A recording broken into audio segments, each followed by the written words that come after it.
नमस्कार. गोष्ट नर्मदालयाची. निमित्त मात्रम भव. नाशिक सोडून नर्मदा किनारी मंडलेश्वर बैरागगड येथे आले त्याला आता 12 वर्ष पूर्ण झाली. एक तप पूर्ण झालं. कशी सरली ही 12 वर्ष? नर्मदा किनारी एखाद्या गावात मुलांना शिकवावं, फावल्या वेळात नर्मदा किनारी मनसोक्त भटकंती करावी, छान पुस्तकं वाचावीत, आध्यात्मिक साधनेसाठी अधिकाधिक वेळ द्यावा असा एक सुखद विचार घेऊन मी 2009 साली केंद्र सरकारी नोकरीतून स्वेच्छानिवृत्ती घेऊन नाशिकहून मध्य प्रदेशातील खरगोन जिल्ह्यातल्या मंडलेश्वर गावी आले. अधूनमधून संन्यास घ्यावा अशी ही प्रबळ इच्छा होई, पण माझ्या स्वतःसाठीच्या योजना आणि नर्मदा माईनं म्हणा किंवा माझं श्रद्धास्थान असलेल्या श्री रामकृष्ण परमहंस शारदा मा यांनी माझ्यासाठी केलेल्या योजना काही वेगळ्याच होत्या. स्वप्नवत वाटाव्या अशा काही घटना या 12 वर्षात घडल्या. त्यामुळे गोष्ट नर्मदालयाची हे पुस्तक म्हणजे माझ्या नर्मदा परिक्रमा एक अंतरयात्रा या पुस्तकाचा पुढचा भाग आहे. खरं तर ही एक अनुभव गाथा आहे. मध्य प्रदेशातील खरगोन जिल्ह्यात नर्मदा किनारी असलेल्या बैरागड या एका छोट्याशा गावी वनवासी मुलांसाठी केलेल्या शैक्षणिक प्रयोगाची नव्हे प्रयत्नांची. मी कुणी शिक्षण तज्ज्ञ नाही. सरकारी नियमानुसार शाळेत शिकवण्यासाठी लागणारी शैक्षणिक पात्रता म्हणजे BEd, DEdची पदविका पण माझ्याकडे नाही. नाशिकला असताना 20 वर्ष जवळच्याच सेवावस्तीतल्या मुलांना शिकवताना त्यांच्या अभ्यासातल्या अडचणी, समस्या फार जवळून अनुभवल्या होत्या. त्याचा उपयोग इथल्या या मुलांना समजून घेताना झाला. शालेय अभ्यासक्रमात अनेक अनावश्यक गोष्टींचा बोजा मुलांवर असतो असं मी शाळेत असताना पासूनच जाणवायचं.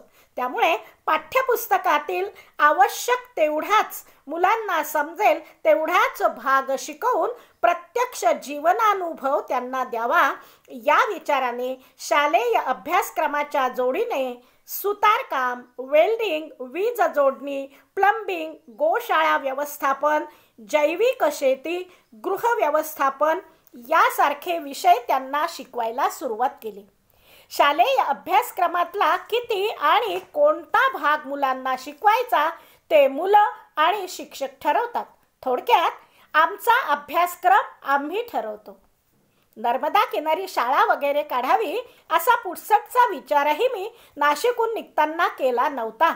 पण सर्वस्वी अनोळखी अशा परप्रांतात गेल्या 12 वर्षात अत्यंत गरीब कुटुंबातील मुलांसाठी 3 निःशुल्क शाळा सुरू झाल्या.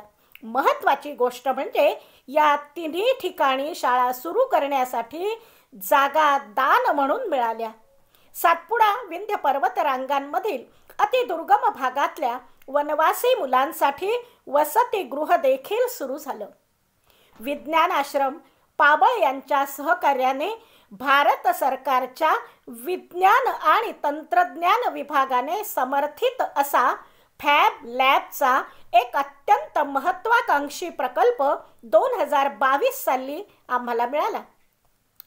या प्रकल्पाचे मूळ प्रणेते MIT युनायटेड स्टेट्स आहेत आणि जगभरामध्ये केवळ 2000च्या आसपास हे प्रकल्प कार्यरत आहेत.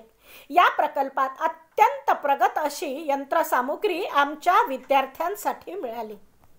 नवीन शैक्षणिक धोरणानुसार आता व्यवसाय कौशल्य हा विषय शालेय अभ्यासक्रमात समाविष्ट झालाय. पण खेडोपाडी त्यासाठी लागणारी यंत्रणा अथवा ते शिकवायला लागणारी प्रशिक्षित मंडळी उपलब्ध नाहीत ही वस्तुस्थिती आहे. हे लक्षात घेऊन संपूर्ण भारतातील पहिली मोबाईल व्होकेशनल ट्रेनिंग व्हॅन, जिला आम्ही स्किल्स ऑन व्हील्स आणि कौशल्य रथ असं नाव दिलं आहे, तयार झाली आहे. स्किल्स ऑन व्हील्स ही बस ग्रामीण क्षेत्रातील शिक्षणासाठी एक क्रांतीदूत बनेल असा विश्वास वाटतो. आमच्या शाळेतले बेंच, डेस्क, टेबल, खुर्च्या, कपाट एवढेच नव्हे तर वसतिगृहात लागणारे पलंग असं संपूर्ण फर्निचर शाळेतले विद्यार्थीच बनवतात. अशी आमची भारतातील एकमात्र शाळा असावी. 45 गायी असलेल्या गोठ्याचं अगदी दूध काढण्यापासून ते गायीचं बाळंतपण करण्यापर्यंतचं सर्व व्यवस्थापन शाळेतली मोठी मुलं करतात. वसतिगृहात भोजनासाठी लागणारी अधिकांश भाजी आमच्या शेतातच उगवते. वसतिगृहातील 125 मुलांचा आणि 25 कार्यकर्त्यांचा नाश्ता रोज सकाळी 11वी 12वीची मुलंच बनवतात. त्यात पोहे उपम्यापासून इडली, डोसा, शिरा, बटाटेवडा, बुंदी, जिलेबी, गुलाबजामुन पर्यंत सर्व काही बनतं. मेथकूट, चिवडा, गरम मसाला, सांबार मसाला, वेगवेगळ्या प्रकारची लोणची बनवणं हे देखील त्यांच्या जीवन शिक्षणात समाविष्ट आहे. आमच्या शाळेत अथवा वसतिगृहात सफाई कर्मचारी नाहीत. मुलांचे केस कापायला वसतिगृहात न्हावी येत नाहीत, तर मुलंच एकमेकांचे आणि कार्यकर्त्यांचे केस कापतात. अर्थात ज्याला जे शिकायला आवडतं फक्त तेच शिकवलं जातं.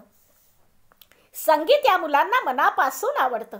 शास्त्रीय संगीतही ज्या मुलांना आवड आहे त्यांना शिकवलं जातं. हार्मोनियम, तबला, पखवाज, ऑक्टोपॅड, कांगो, सिंथेसायझर यासारखी वाद्य मुलं वाजवायला शिकताहेत. शास्त्रीय रागांवर आणि लोकसंगीतावर आधारित फक्त पाठ्यपुस्तकातील कवितांचा असा संपूर्ण भारतातील एकमेव वाद्यवृंद आमच्या या शाळेचा आहे. गंगा लहरी, भगवद्गीता, आदि शंकराचार्य आणि स्वामी वासुदेवानंद सरस्वती यांची असंख्य स्तोत्र या मुलांना कंठस्थ आहेत. विशेष म्हणजे क्रीडा क्षेत्रातही ती मागे नाहीत. नर्मदा परिक्रमेनं 12 वर्षापूर्वी मला आयुष्याच्या एका वेगळ्या वळणावर आणून सोडलं. ते एक निमित्त झालं नर्मदालयाच्या निर्मितीचं. गेल्या 12 वर्षात नर्मदालय विविध अंगांनी विकसित होत गेलं.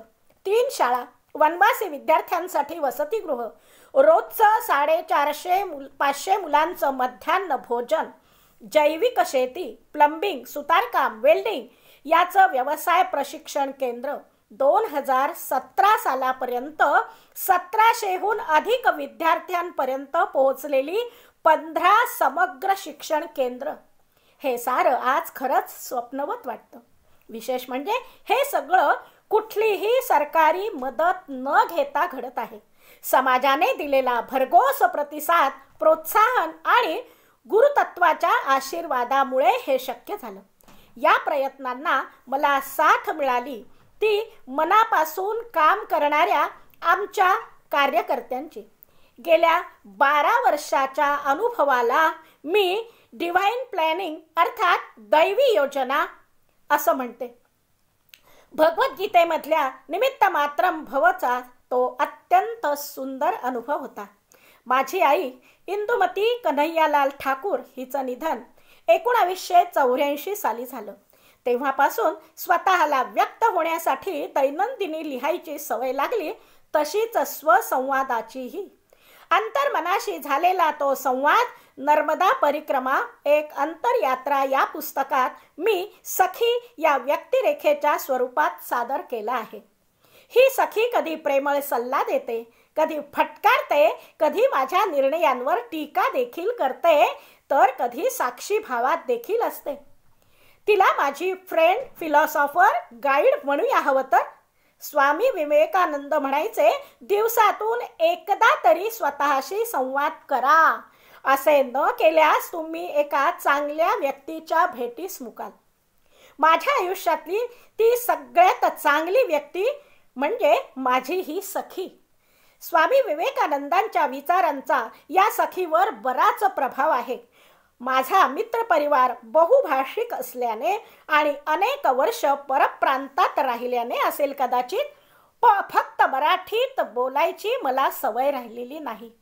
त्यामुळे ही सखी सुद्धा कधी मराठी तर कधी हिंदी इंग्लिशमध्ये बोलते. गेल्या 12 वर्षात तिचा माझा स्नेहबंध अधिकच दृढ झाला आहे.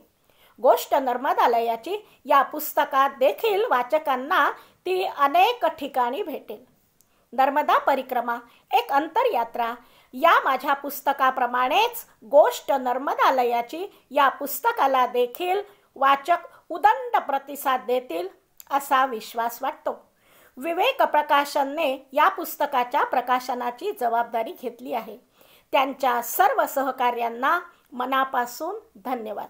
भारती ठाकूर, प्रव्राजिका विशुद्धानंदा. धन्यवाद.